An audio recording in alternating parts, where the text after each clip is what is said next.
hundreds and hundreds of federal Indian boarding schools across the country.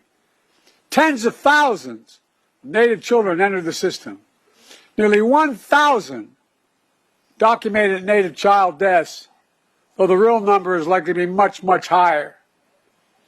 Lost generations, culture and language, lost trust. It's horribly, horribly wrong. It's a sin on our soul. I'd like to ask, with your permission, for a moment of silence, as we remember those lost and the generations living with that trauma.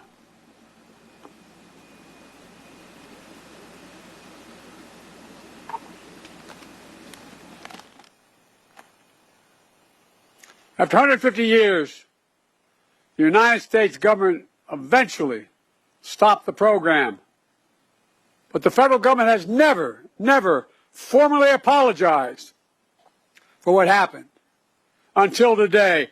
I formally apologize as President of the United States of America for what we did. I formally apologize. And it's long overdue. I have a solemn responsibility to be the first president to formally apologize to the Native peoples, Native Americans, Native Hawaiians, Native Alaskans, and federal Indian boarding schools. It's long overdue. Quite frankly, there's no excuse that this apology took 50 years to make.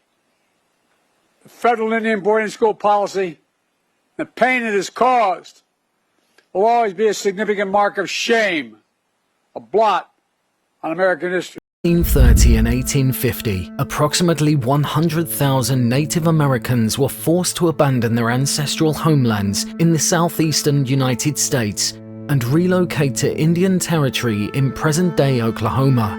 The relocation, known as the Trail of Tears, was a result of the Indian Removal Act of 1830, signed into law by President Andrew Jackson. The Cherokee Nation challenged the act in court, but their efforts were unsuccessful. As a result, the Cherokee and other tribes were forcibly removed from their homes and marched westward on foot, with thousands dying from disease, hunger, and exposure along the way. The Trail of Tears was a devastating and tragic event in American history, forever altering the lives of Native American tribes and their descendants. Today, it serves as a reminder of the destructive effects of forced assimilation on indigenous people. Tonight on World Report, a dry Indian reservation consumed by alcoholism, and the white town that exists solely to sell them booze. In South Dakota's Black Hills is this piece of hallowed ground, where the granite profile of Chief Crazy Horse rises in tribute to the proud but painful past of the Lakota Nation. Well, now there's a new 21st century battle brewing here, and this battle is not nearly so proud as past struggles, but in some ways it is just as painful. It begins at this slight curve in the road, a curve that leads to a fiery conflict centered on the town of White Clay, Nebraska. You see, White Clay is a town with a tiny population of just 22. They have 4 liquor stores. Why? Because White Clay is just a few yards away from the Pine Ridge Indian Reservation, where, because of an epidemic of alcoholism, booze is banned. To grasp the size of the problem, consider that estimates put the rate of alcoholism in Pine Ridge as high as 80%.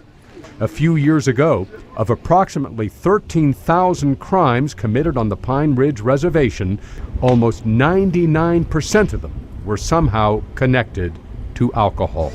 Indeed, it seems the only reason White Clay exists at all is to sell alcohol to Indians. After all, while there are 4 liquor stores, there's no school, no church, no doctor in White Clay. Alcohol is a product which can be used in a responsibly. It also is a product which unfortunately can be used irresponsibly to horrific ends. The people that prey on the weaknesses of others and exploit those weaknesses for profit, that's all they're doing.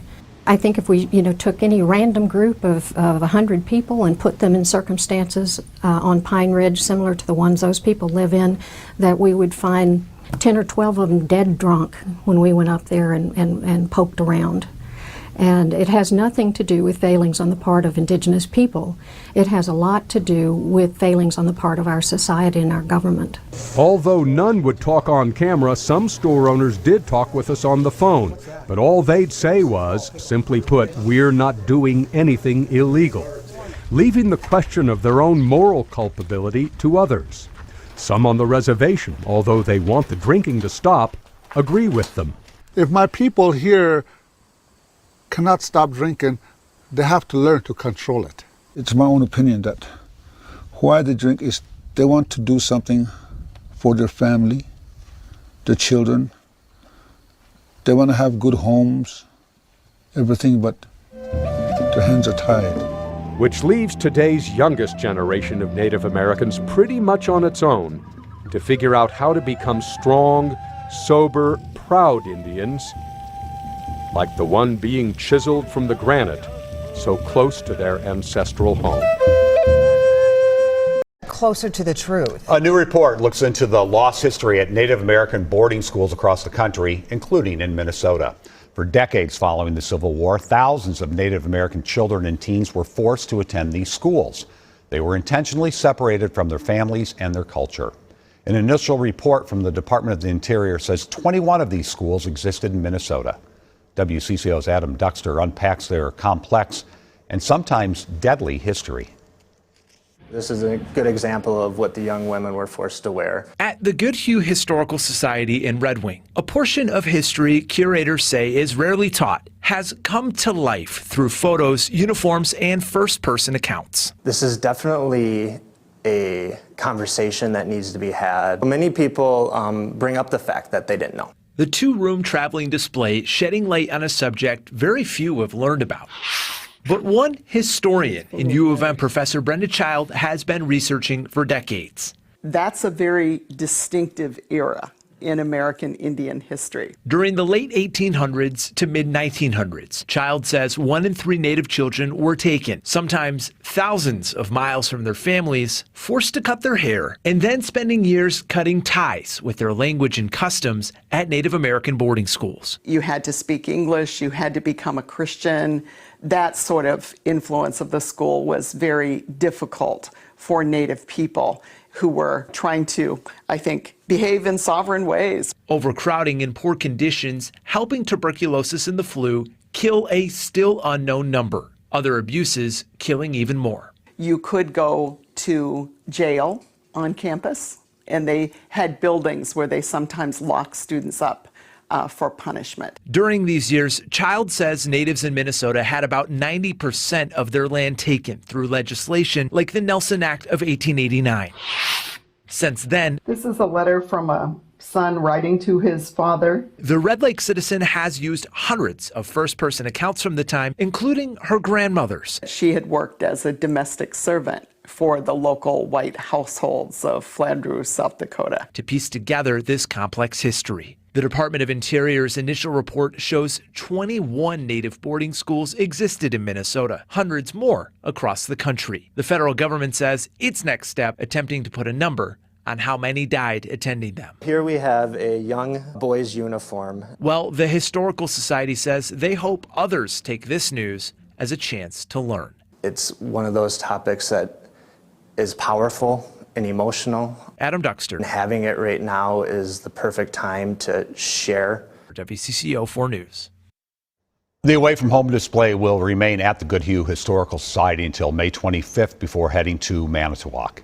Professor Child says any attempt by the federal government to right its wrongs would need to address the return of dispossessed land.